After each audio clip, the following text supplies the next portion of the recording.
Hey friend, in this video, we are doing something very fun. Very, very fun. Very fun. Really fun for all ages, but it's beautiful. And even if you're like a seasoned pro at watercolor, you will have fun doing this.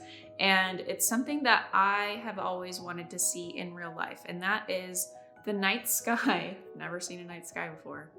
The night sky when it's lit up with the northern lights. So we're gonna be painting stars, northern light blendy blends with wet and wet painting technique, which is my all-time favorite, and that's what makes it so fun. So if you're ready to have a little fun, bust open the paints, grab your kids, grab your friends, grab your cat, your dog, and let's do this.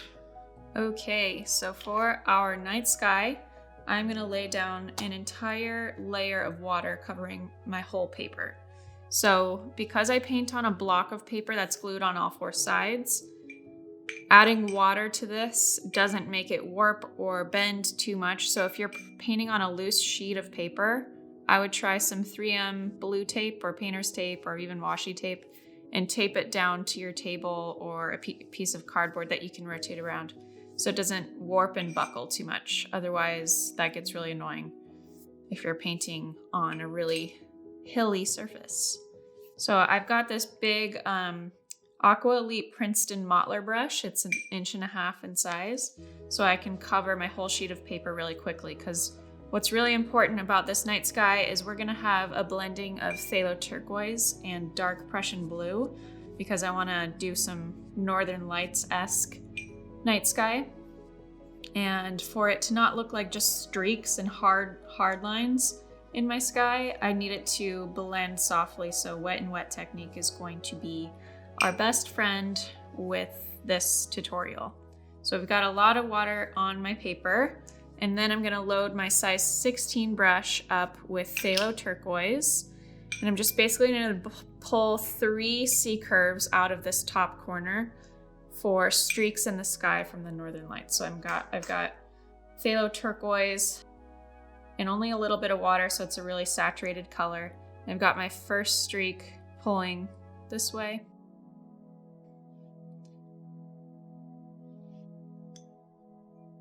Because those northern lights make a really kind of neonish glow.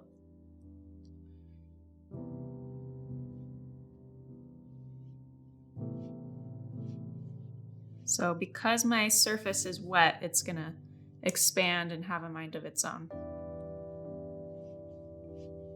But I'm helping guide the curve by going back and forth over it a couple of times. And the blue is also gonna help guide it too.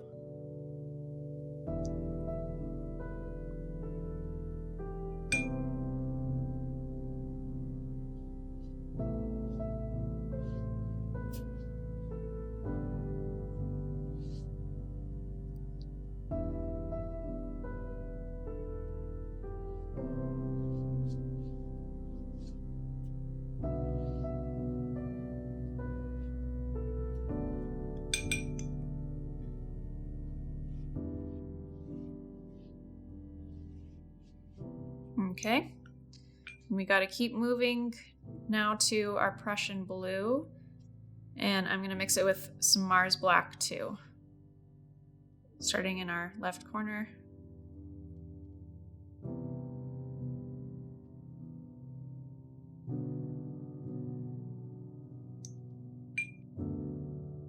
This is our night sky peeking through the streaks.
Okay, and I want these sections to blend well together, so I'm going to grab just clean water on my brush and go on the edges of these turquoise sections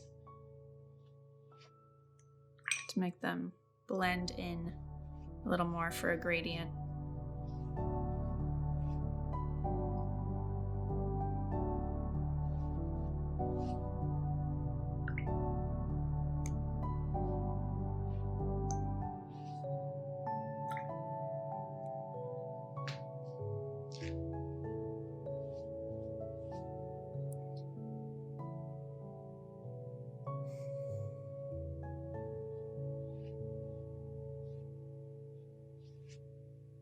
Okay, so now we wait for this to dry, and we're gonna add a little hill horizon, mountainy horizon with some tiny evergreen trees at the bottom, and then we're gonna splatter this night sky with some stars once this is dry.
All right, so our final, well, second to last step is going to be a little mountainscape on the horizon with some tiny little evergreen trees poking out.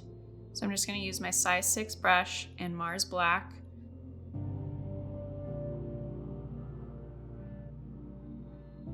And more Mars Black than water so that it's opaque and not too thin. And I'm just going to paint in some little hillies at the bottom here.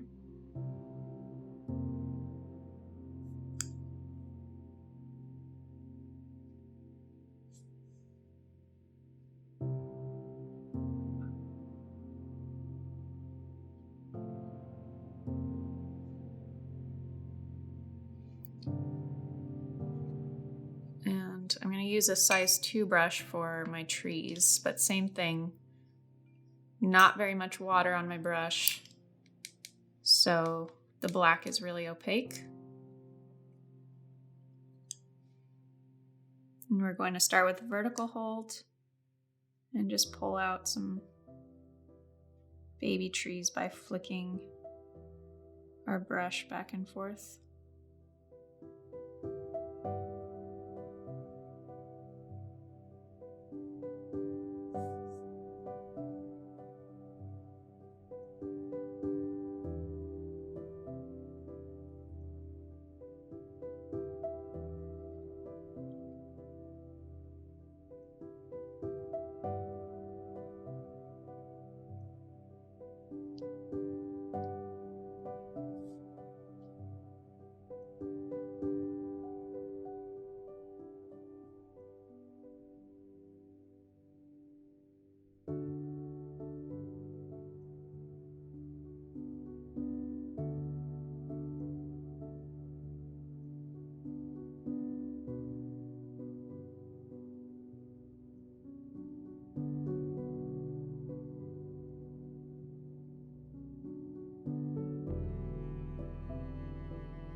Let me know in the comments below, have you seen the Northern Lights?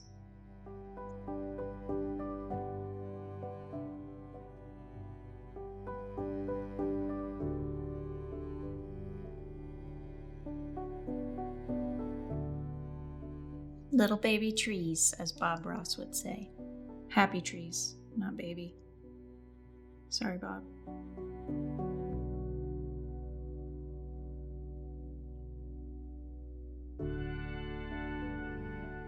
So now we're just making dots, and then I'm gonna pull out some thin straight lines for trunks to go faster.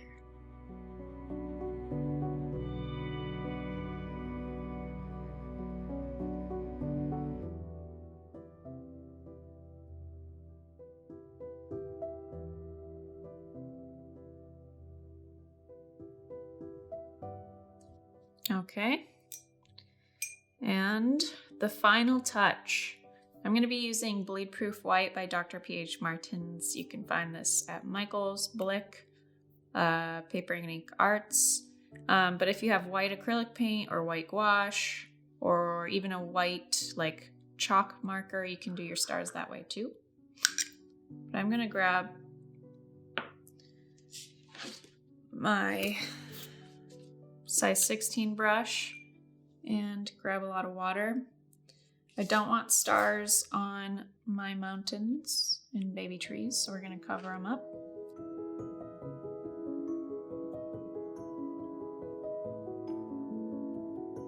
We're going to grab some white paint with a damp brush so that it moves off the brush.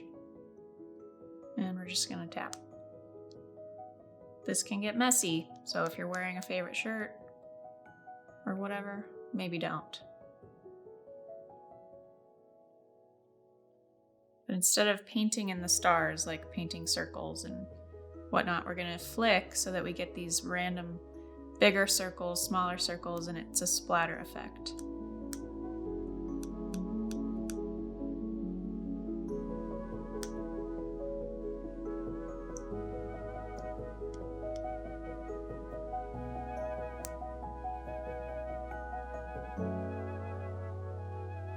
And there you go. There you have it. So fun. I wish I could just dive into the painting and be there, smelling fresh air, maybe just, looking up at the stars. Right, John? Anywho, hope you loved that. Let me know if you've seen in the comments. I would love to know if you've seen the Northern Lights in real life before, and then I can just be jealous of you. So hit me up in the comments below if you've seen the Northern Lights in the real life times. And if yes, where? That's all. Hope you had fun, and I'll see you in the next tutorial.